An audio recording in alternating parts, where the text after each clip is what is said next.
안녕하세요. 5월 8일 수요일입니다. 오늘이 어버이날이고요. 작년 어버이날은 어머님이 계셨는데 올해 어버이날에는 어머님이 안 계시네요.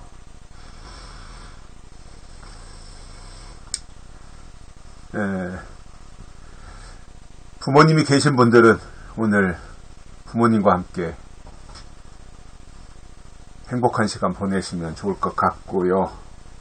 또 부모님이 계시든 안 계시든 또 자식들이 있으면 자식들 통해서 카네이션도 달고 맛있는 것도 먹고 유쾌한 시간 함께 보내시면 좋을 것 같습니다.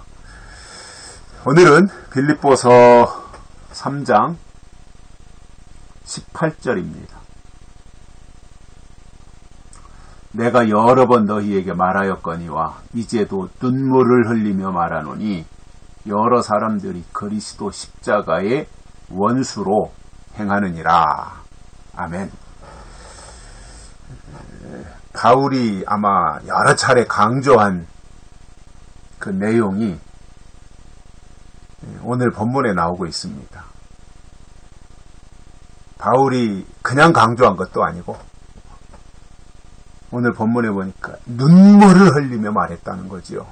얼마나 간절하게 말했다고 하는 것을 우리가 알 수 있는데, 저도 그 말을 많이 하는 위치에 있는 사람인데, 저는 되도록이면은 반복해서 하는 말을 잘 안 하는 편이에요. 가족들도 그렇건, 형제들도 그렇건, 친구들도 그렇건, 한 번 한 말, 두 번이야 하겠지만, 또 하고, 막 몇 번 반복해서 하고, 이거는 거의 잘 안 하는 편이에요, 제가.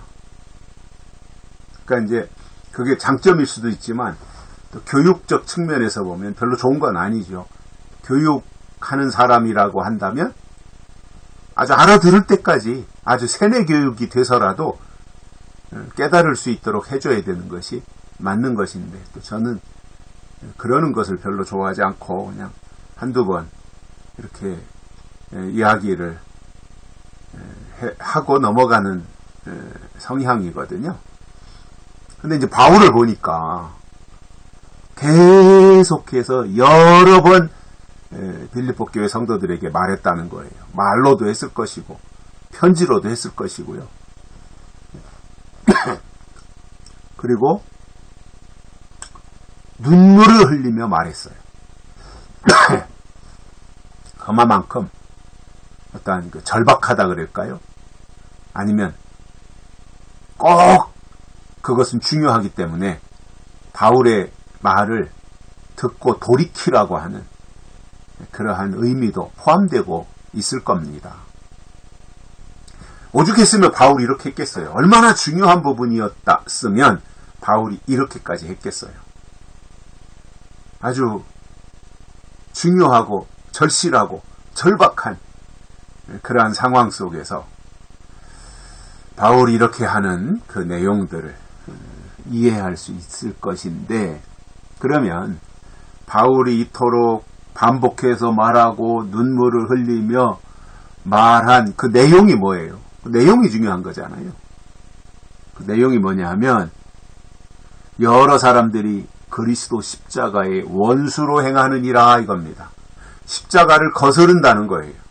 십자가와 거꾸로 가고 있다는 거예요. 십자가를 원수로 생각한다는 거예요. 결국 십자가가 상징하는 게 뭐예요? 예수님이잖아요. 결국 십자가를 거역한다는 것은 예수님을 거역한다는 것이고, 십자가를 원수로 행한다고 하는 것은 예수님의 십자가에서의 보혈의 공로 자체를 싫어하고 원수로 생각한다는 의미가 됩니다. 있을 수 없는 일이잖아요. 무슨 억한 심정이 있다고 십자가를 원수로 생각해요. 예수님하고 등지고 원수 될 이유가 뭐예요? 세상 사람들도 그렇게 안 할 거 아니에요. 저도 이렇게 보면 주변에서 신앙생활 안 하시는 나이 드신 분들도 교회에다가 함부로 안 해요. 그런데 빌립보 교회 안에 십자가의 원수로 행하는 사람들이 있었다고 하는 이것이 얼마나 놀라운 일이에요. 그러니까 바울이 그래서는 안 된다고 얼마나 간곡하게 애원하듯이 그렇게 설명을 했겠습니까?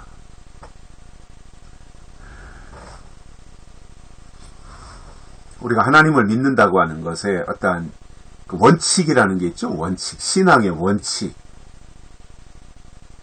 그 첫 번째가 십자가잖아요. 십자가. 십자가가 없이 기독교가 존재하나요? 십자가가 없이 우리의 구원이 이루어질 수 있나요? 안 되는 거거든요. 그래서 우리 기독교의 시작이 십자가예요. 신앙생활의 출발이 십자가예요. 그 십자가에서부터 시작하는 거예요. 그 십자가에서 출발한 신앙이 어디로 가는 겁니까? 그 다음 단계로? 부활로 가는 거잖아요. 부활. 그러면 부활은 십자가는 죽음이고 또 십자가를 짊어지기까지의 그 과정을 보면 죽음에 이르기까지의 고통이잖아요. 그 십자가라는 게. 얼마나 극심한 고통이겠어요. 예수님이 십자가를 짊어지고 골고다 언덕길을 향해서 올라가고 채찍에 맞고 또 십자가에 매달려서 손과 발에 못을 받고 머리에 가시관을 쓰고 옆구리에 창에 찔리고 이런 고통이 어디 있습니까? 그러니까 십자가는 최고의 고통이고 그리고 죽음입니다. 그러나 십자가만 있다면 기독교의 의미가 없지요. 십자가가 있지만 기독교는 부활의 영광, 부활의 승리가 있다는 거예요. 예수님이 부활하셨다. 이것은 모든 십자가의 고통과 죽음을 이기셨다고 하는, 사망까지도 이기셨다고 하는 것이 부활신앙이잖아요. 그래서 십자가에서 출발한 기독교가 십자가에만 머물러 있을 것이 아니라 거기서 출발해가지고 그 다음 단계인 부활로 나가야죠. 부활신앙으로. 그리고 부활을 향해 나아간 신앙은 부활에만 머물러 있을 것이 아니라 처소를 예비하면 다시 오시겠다고 하는 예수님의 재림을 향해서 나가야 됩니다. 그래서 저는 기독교를 지탱하고 있는 세 가지 기둥을 십자가, 부활, 재림이라고 생각합니다. 이 세 가지의 비중은 똑같습니다. 십자가가 없다면 부활도 없고요.